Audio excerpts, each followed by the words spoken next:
Hey everybody, welcome back to the channel. We've got a lot of news to get into in the world of Palantir. Quick update from yesterday. So I asked everybody, should I do one long video a day, about 20 minutes with 4 or 5 different segments and chapters in the video, or 3 to 4 videos a day? Overwhelmingly, the response in the comments, and I read every single comment, I would say it's probably 95 to 5%. People said, let's go with one video a day. It's easier for people. They can pick the video. They can watch it at a certain time. They don't have to scroll through a bunch of thumbnails. They can scroll through different chapters. And it just makes things easier. I think that's the best way to keep retention high. That's the best way to make it just a daily habit. That's the best way for me to get all the news and bring it together in one video. And some days, some segments are going to be longer than others because there's stuff to talk about. And some days, maybe one segment takes up the whole video. But pretty much every day, I think we're going to just compile all the segments, put them together, and have one jam-packed 20-minute episode. So having said that, we're going to try it out for the next couple of weeks, see if it works, and go from there. But that's the strategy I'm going with. Thank you to everyone who responded in their comments. I really appreciated the feedback. A lot of people said, look, we appreciate the content, so do whatever you think is best. And that makes life a lot more easier for me. So I'm going to try to do this, see how it goes, and we'll keep going from there. Okay, today there's 3 things I want to cover. Number 1, Palantir price action. Number 2, Palantir's statement on Twitter, now X, that is going to be the majority of the episode today. And number 3 is a L3 Harris contract we got with Palantir that we don't have an exact price on, but it is a very important contract in the AI space. So again, for the people that think Palantir is an AI imposter, here's just another contract for you to analyze and really think, are these guys AI imposters? Let's get into price action. Okay, so if we take a look at the stock, $17.78, recording this around 2 p.m. Eastern Standard Time. Look, it's down for the day, down 0.84%. And the reason it's down, it was at like 1810 in the pre-markets. It held up pretty nicely through the majority of opening hours. And now coming into the last couple hours of the day, down a little bit. The reason for this is the PPI data came out today, or sorry, CPI data came out today. PPI came out yesterday. And CPI is 3.7% for the month of September, which is unchanged from the month of August in terms of headline inflation, the consumer price index. Most banks that I looked at said 3.6 is what's going to happen. Some banks had 3.5, a couple of them at 3.8, but the majority of banks, JP Morgan, Bank of America, Wells Fargo, they're like 3.6, it'll tick down. And it didn't tick down. Now, it didn't tick up, which is really good for the macroeconomy because we need it to not go up. That's really good. But it didn't go down at all. I mean, there were some parts of it that were down. Obviously, energy was up 1.5% in the month of September because we had $90 a barrel for the majority of September. But overall was unchanged. The market was able to swallow that report and not really react that badly. But now that we're a little bit later into the day, S&P 500 went from 438 in the pre-markets to 432. Definitely a bit of a sell-off. So market doesn't love the report. And as a result of that, equities are naturally going to go down on that report. Palantir at 1784 today. All right, so let's get into the big news of the day. Palantir tweeted yesterday this tweet: certain kinds of evil can only be fought with force. Palantir stands with Israel. This tweet got 77 bookmarks, about 3,000 likes, 413 retweets, and 165 replies. I quote tweeted it and I said, Palantir has taken a side. Now, I want to analyze why Palantir did this. What does it mean in the context of shareholders? And ultimately, how this was kind of obvious, the side that they were going to take in the context of the, I guess, public statement that a company needed to make. So first of all, let's talk about the concept of public statements. Companies, at the end of the day, I believe, are not very mission-driven. They look out for shareholders and profits, and they will do whatever they need to do to make sure shareholders have a return, because that is the foundational element of how a company operates. There has been an injection of ethics and ESG and all this type of stuff over the past couple of decades. And I guess maybe every company does have a mission, but they don't really care if that mission is tied to some type of ethical statement about the company, because that mission has to be unequivocally tied to shareholder returns. That is the nature of a company. You don't have a company unless you have shareholder returns, unless you have some form of maximizing profits. That's the only reason people invest in companies. That's the only reason companies grow. Companies need to maximize shareholder value. So whatever mission they put out, even Tesla with this whole sustainable energy, like that doesn't happen. You don't get clean energy unless you have a business model around EVs, which means you have to do a lot of things. Elon's obviously done a lot of things over the past 20 years to make EVs a thing in the world. And that is done really well for shareholders if you invested in Tesla early. So the way I think about a mission is it's this axiomatic truth that the company wants to live up to, but it doesn't have to be true if it doesn't really align with their shareholder values. Let me give you an example. Google, YouTube, this very platform that I'm on, I love Google. I love YouTube. I think it's a phenomenal company, phenomenal platform. Their mission is for creators to broadcast themselves. However, if they feel that you as a creator are going to mess up their advertising business, YouTube does about $7 billion of advertising revenue every quarter, they will not care about their mission about broadcasting your ideas, because if they think your ideas are going to lose them ad money, you're gone, you're off the platform, and they really don't care because they want shareholders to continue investing. Shareholders will not invest and not continue to allow the company to grow if they feel there is a detriment to the advertising part of the business, which is a really big part of Google. So as a result of that, I think the mission of a company, you should take it as a grain of salt and you should not get super emotional about it, because usually it's not tied that much to the ethical performance or the ethical stance that the company has. However, I say all that to say, I believe Palantir is a little different and the same at the same time. And this is the type of analysis I want to provide here. When Palantir says certain kinds of evils can only be fought with force, Palantir stands with Israel. They are taking the stance that what happened with the Israeli attacks from Hamas was an act of terror. You've got a lot of mainstream outlets saying it's not an act of terror. You've got one side of the United States, literally 40 minutes from where I live in New York City, saying that actually this was a response to injustice and these terrorists were actually freedom fighters. You have that perspective that does exist. It is out into the world. There was 40 different organizations at Harvard that signed a pledge that said, we stand with Palestine, and they didn't kind of explicitly call this terrorism, right? So it's a lot of people in the United States, at least, are like, what is going on? There's babies that are being burned. I mean, this is an act of terror. You can criticize the Israeli government. You can have problems with what the Israeli government is doing, and every government is criticized. Every sort of way the military operates throughout the entire world, including America's military, is criticized. But to not condemn Hamas as a terrorist attack, given what we've seen they've been able to do, is pretty ludicrous. And that's Palantir's stance when they say this. Whether you think that's ludicrous or not, that's your own subjective opinion. But Palantir believes, look, certain kinds of evil can only be fought with force. And that argument, that sentence right there, I think is very important to analyze. When they're saying certain kinds of evil, they're talking about the Hamas terrorist attacks. And again, some people don't think it's terrorist attacks. They are, I guess, subject to that opinion. They can believe what they want to believe. But Palantir believes that it obviously was a terrorist attack, and it was an irrational terrorist attack motivated by ideologies that are so unbelievably unhuman to burn babies that they can only be fought with force. Palantir stands with Israel. Now, the last part of that sentence, Palantir stands with Israel and can only be fought with force. I believe what they're saying here is Israel has a right to defend themselves, and Israel has a right to go after these Hamas terrorists. There are many debates happening all around the world of how they're doing this. Is a ground operation necessary? Secretary of State Antony Blinken is in the United States right now, in Israel right now, and he's talking to Benjamin Netanyahu. Benjamin Netanyahu actually showed him those pictures of burned babies today, like literally burned babies alive.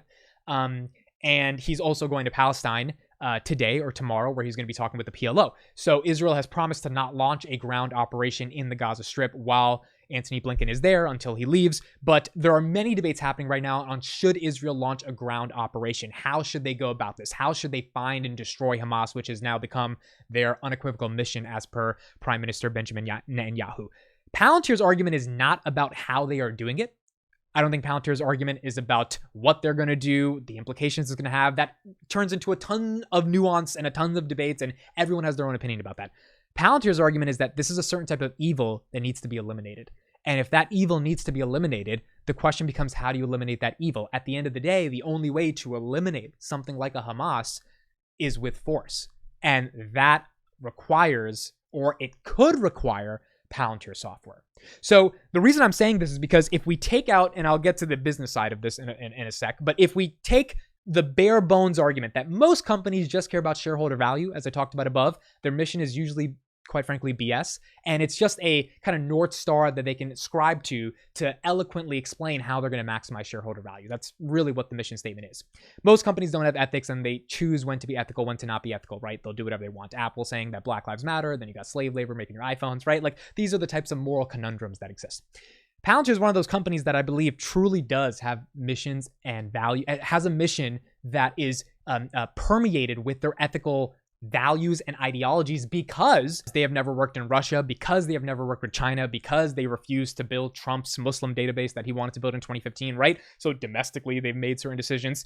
They've been one of those companies that, at the behest of their investors that really wanted them to sell this shit to Russia and China, because Russia and China has deep pockets and they would have paid billions, like tens of billions of dollars, if not hundreds of billions, for the stuff Palantir has. Palantir chose not to do that. Peter Thiel, Alex Karp, Stephen Cohen, Joe Lonsdale, these guys in the early 2000s, they were like, we're not going to go that direction. We're going to build a company the hard way. We're going to work with the US government, which is the most bureaucratic government in the world, but it's going to work because it's going to be the right way. And to be honest, the company was created after 9/11. The whole idea was like, can we stop another 9/11 from happening?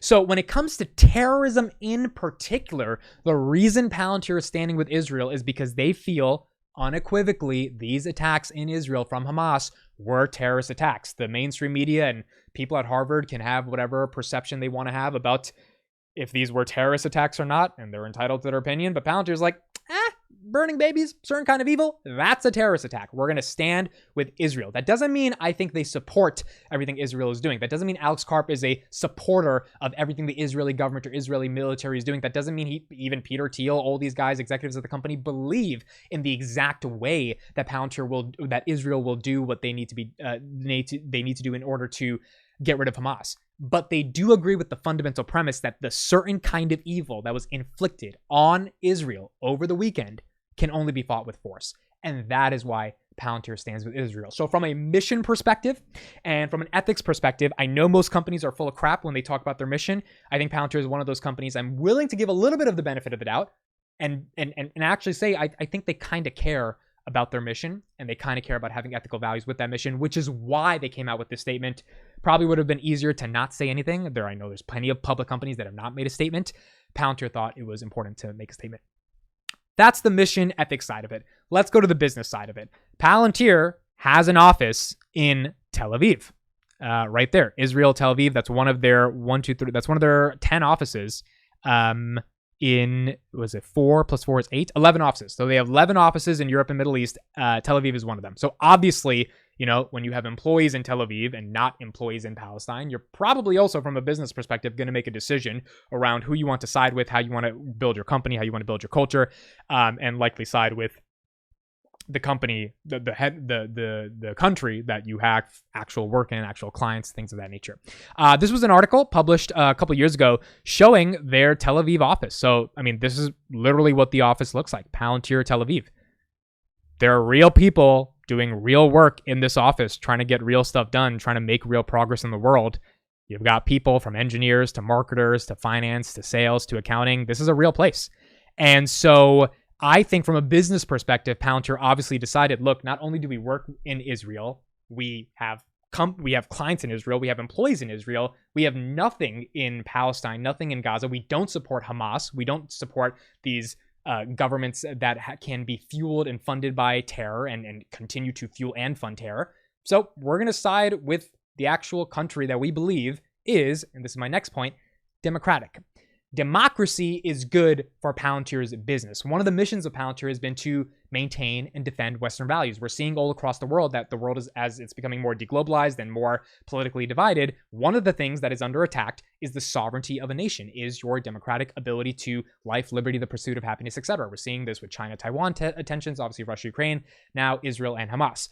Israel, for whatever problems you may say exist within the country, is one of the only democracies in the Middle East, and again, you can have your critiques of it. It is a democracy. That is why it has been an ally of the United States, because the United States believes in democratic values. You can critique the United States all you want. We're not the perfect democracy, but we are the best democracy that's probably out there. And so in the Middle East, do you want theocracy ruling the world and those values being exported, or do you want democratic values? The United States obviously wants democratic values to be exported across the world. They don't want theocratic values to be exported. And if you got one tiny little country that's in the Middle East that has been able to defend itself for the past 75 years and actually establish itself as a state and maintain some level of democratic values and was getting close to signing peace agreements with Saudi Arabia, that's a big win for the United States. And so Palantir, obviously an ally of the United States, ally of the West, it only makes sense that they were going to side with the country that is democratic, fighting to maintain their sovereignty and their democracy.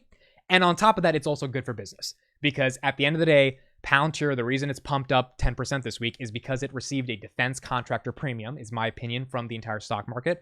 Raytheon, Lockheed Martin, etc. These companies got that same premium. Palantir was one of the only green stocks today when everything was down. Now it's down on the day, but you can kind of see why it got the defense contractor premium, because the market believes that, look, if this geopolitical instability continues, cyber intelligence failures continue, demand for Palantir's products, not only in Israel, but in all NATO countries across the world, will increase. So it kind of, from a business perspective, taking away all the emotions as a shareholder, would make zero sense for them to not side with Israel. It's one of the only democracies in the Middle East. There's probably going to be business for Palantir, at least that's what the market perception is, in Israel after this event. And if anything, this event just shows to all democracies across the world, nothing is perfect. So you better have a damn good piece of technology and software so that this doesn't happen to your democratic state, because as we can see across the world, democratic values are under attack, and Palantir stands on the side of democracy. So that's my perspective on this tweet.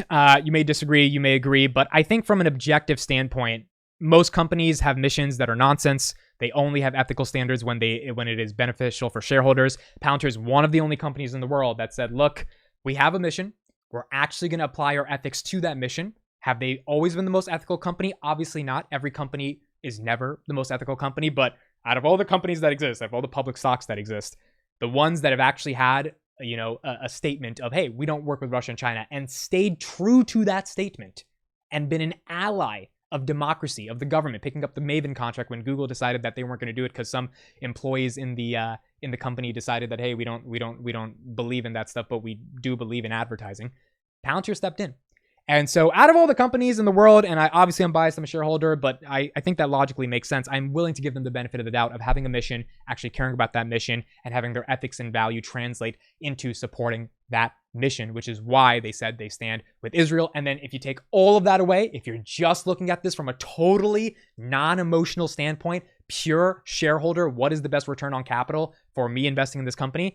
It is good business to be on the side of democracy for Palantir, given the nature of their business. Israel is one of the only democratic states. They believe Israel had a terrorist attack against them to undermine their democracy and, from the Hamas charter, exterminate the Jewish population, which means to me, it only seemed right that Palantir would be on the side of Israel. Okay, last piece of news for today. L3 Harris and Palantir have teamed up on a tactical contract for the government. So let's read a little bit of this and then we'll get into L3 Harris. L3 Harris is teaming up with data analysis company Palantir to develop a joint tactical level solution to support the Pentagon's combined joint all-domain command and control. That's the acronym right there for this contract capability, CJAD-C2. The proposed joint system will leverage several L3 Harris battlefield sensors and collection platforms and have the data to move through Palantir's AI-enabled sensor inference platform, or SIP, for analysis and synthesization into actionable intelligence. L3 Harris, for those that don't know, is an American technology company, defense contractor, and IT services provider that produces command and control systems and products. They create sensors, they create software, they do a lot of things for the US government, military, army, and for the Pentagon's new combined joint all-domain command and control contract. They are using Palantir essentially as a back-end system to be able to leverage all the data they have that they're getting from the sensors into a sensor inference platform, kind of like an AIP, I would imagine, artificial intelligence platform, but in this case, it's an AI-enabled SIP, sensor inference platform, to be able to gain actionable intelligence. This, to me, again, simply validates, look, if you thought Palantir was an AI imposter, I just don't think a company is doing the type of contracts that we're reading, even just 2 paragraphs from this press release, that Palantir is doing. The rest of the press release talks a little bit more about what they're doing. One quote, "We're not creating new pipes for raw battlefield intelligence to be pushed through higher echelons," Meta said during the 10th October interview. The family of sensor and collection platforms L3 Harris is expected to leverage in the initial variant of the capability include the company's 10 multi-sensor, multispectral imaging system in a single line replaceable unit, as well as the enhanced night vision Google binocular, which is already designed to integrate into the Army's Net Warrior program. So definitely an amazing contract for Palantir to be able to be partnering with them. Don't know what the contract value is, but again, as a long-term shareholder, you want Palantir to get these types of deals, be in the know with the Pentagon, in the mix, be one of the first clients that's called to even do a joint contract, even if they're not Palantir's not getting the entire contract, especially if Palantir's not doing the hardware, right? A lot of this is sensors that L3 Harris specializes in, and they're choosing Palantir out of all the software companies in the world to actually analyze the data they're getting from those sensors to be able to make it actionable on the battlefield. So from that perspective, I think it is very important for Palantir and really good for Palantir to get that deal. Last couple things I just wanted to show. 2 clips of Karp. He was recently talking at a press conference. 2 clips that I thought were important. This is on the Daily Palantir Twitter account. If you're not following us there, please make sure you follow us. Here is Karp at the latest conference talking about Western countries and technology. One of the biggest reasons for somewhat bizarre discourse in Western countries is the people involved in tech are not producing things that you could easily ascribe to being valuable. That's why they have to give all their money to philanthropy. But people ask me about this all the time, like, but I'm doing the most important thing in the world. I don't have time for anything else. So that this was a common thing. It is no longer common. And again, see, the contract Palantir got today with L3 Harris, that is more important than a lot of the philanthropic, however you say it, efforts that some of these mega billionaires choose to do. And I like Karp saying, look, I know I'm doing something really important. I don't care about being a philanthropist. I care about doing good work through this company, because this company is actually valuable, and it's a tech company that's not just trying to sell your data for advertising. So you're seeing a lot of, that kind of arrogance by Karp in a really nice way when it comes to technology companies that are actually doing something meaningful for the world. And then here's one final kind of funny clip of Karp also speaking at this conference. People have never understood about Palantir. It's like, they're like, well, quite frankly, this is one of the things that people have never understood about Palantir. It's like, they're like, well, you don't care about, the caricature, but you don't care about human rights. Well, first of all, it's technically beyond ridiculous. Clearly, the person has not spent any time looking at the products, or can't, but still has an opinion. They probably work as an analyst. There's some of my best friends are analysts. This was a little funny to me, because again, the people that say that Palantir doesn't care about democracy or human rights, the evil spy company, they haven't looked at the products, haven't looked at the company, probably have an opinion on a company without looking at their products or, what they're doing in the world. And therefore, gets characterized kind of as these typical analysts that exist on the street that don't really know about a company, but think they have an opinion on it. So that is it for me on this episode. Thank you guys so much for joining. Let me know your thoughts on what you thought about Palantir's tweet yesterday. I personally did not think the tweet was the most controversial in the world. I think it made a lot of sense from a business perspective for them to put it out there. And I also think it made sense because Palantir wasn't going to be on the side of Hamas. And they definitely weren't going to let mainstream media narratives that are trying to justify what Hamas did in a really wild way. And that's not saying you can't critique the Israeli government, but there are sides actually justifying what Hamas did was not an act of terror. I don't think Palantir was going to choose that side. And so they decided to side with Israel. Those are my thoughts. Let me know what you guys think. Thank you for listening and watching, and I'll see you tomorrow.